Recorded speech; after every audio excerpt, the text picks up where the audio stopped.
full-time MMA? MMA. Nothing Yeah. else? My life, man, yeah.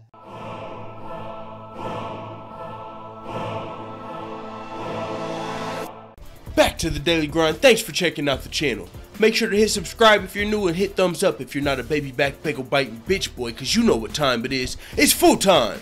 MMA. C-Level Kane.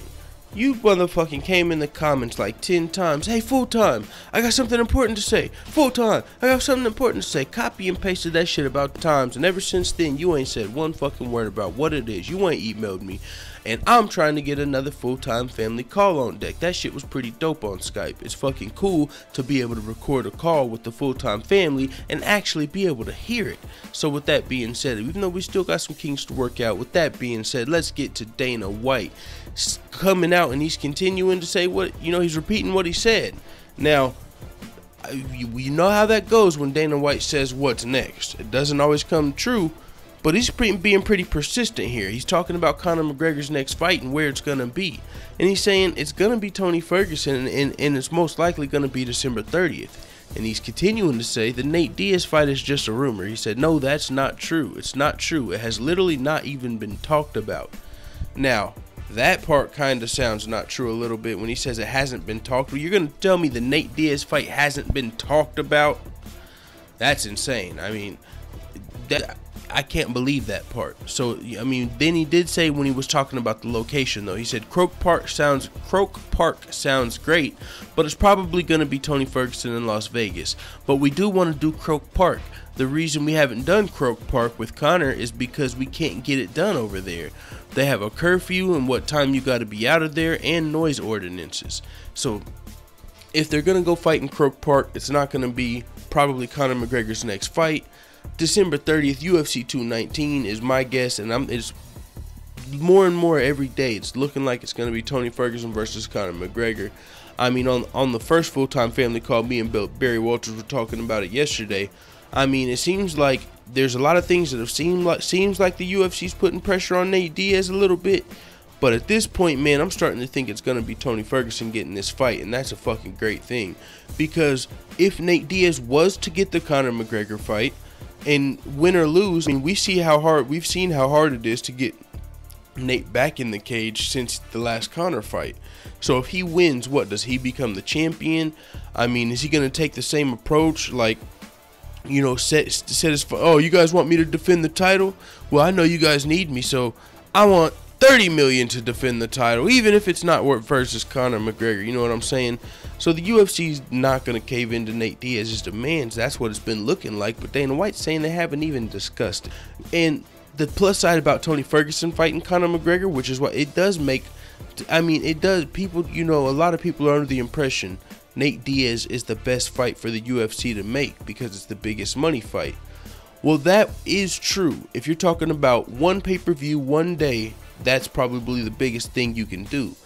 But who knows what happens with Nate Diaz next? If maybe he wins and runs off into the sunset, he beat your star Conor McGregor, I took his title, and now I'm going to fucking smoke weed, or grow weed, or they have like their own strain of weed, win weed competitions. I'm going to become the fucking weed lightweight world champion now. You know what I'm saying? And then so the UFC just lost Conor McGregor. Conor McGregor takes a huge hit, and then the UFC doesn't gain anything much from it.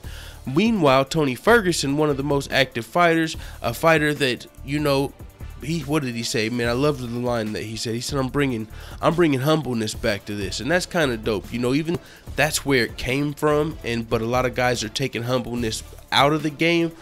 Tony Ferguson's saying he's coming bringing humbleness back. And man, if you listen to Kevin Lee's interview today, I'll say one thing.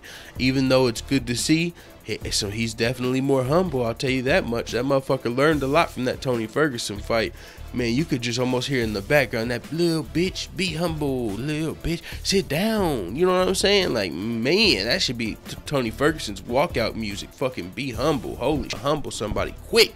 And man, it's looking like he's gonna fight Conor McGregor. And I know a lot of the Conor McGregor's haters out there, that's what they want to see. I mean, that's a whole nother topic. I was going to talk about now. There's two types of stars. People can either want to see you lose or they can want to see you win. But when they want to see you lose, they'll tune in only if they feel like you can lose. And I believe that every Conor McGregor hater out there, and even some people that aren't, feel like Tony Ferguson can get the job done. Now, we do know Conor McGregor's got the death touch, and we do know Tony Ferguson's been getting clipped up, in a few of his last few fights, especially in the first round or so. So people feel like if Conor McGregor touches you, man, you ain't going to be able to live through that. Or not live through it, but you know what I'm saying. You're not going to be able to survive past the first round and wear Conor McGregor out. But we know Tony Ferguson is a cardio king. He breaks dudes down. Meanwhile, Conor McGregor, man, this fight, it's such a fucking great fight. And what I was saying is, if Tony Ferguson wins, we know he's going to be around. He might go up multiple divisions and fight multiple more times. If he loses, he still gets a little bit of that Conor McGregor rub, a little bit of the star power from fighting Conor McGregor, and he's still going to be around the UFC for maybe, multiple years. As to where Nate Diaz, we don't know what's going to happen with him.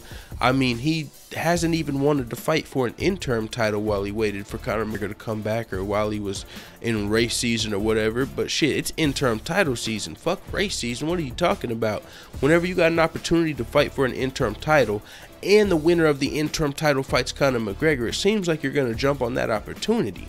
But that hasn't been the case with Nate Diaz, and I don't know if it's because he's got a manager that thinks he's too smart, or if it's his brother Nick Diaz who he listens to. That's what Barry Walters was suggesting. He thinks Nick Diaz might be giving Nate Diaz, these orders like, hey man, fuck them motherfuckers, you know what I'm saying. But with that being said, man, Dana White is reiterating the fact that it's not Nate Diaz. That's not being talked about. Tony Ferguson's the fight. And I'm starting to believe it, man. I fucking hate that. I hate that because I know better. I know better than to believe Dana White when he says what fights next. I just fucking know better. But he's reiterating it. He was on the Pardon My Take podcast, and he once again shot down the rumors of the McGregor-Nate Diaz trilogy fight. So what happens with Nate Diaz if it's Conor versus Tony next? Because, I mean, I don't know. With that being said, man, it is what it is. Let the full-time family know what the fuck you time mad in the comments. I'm out.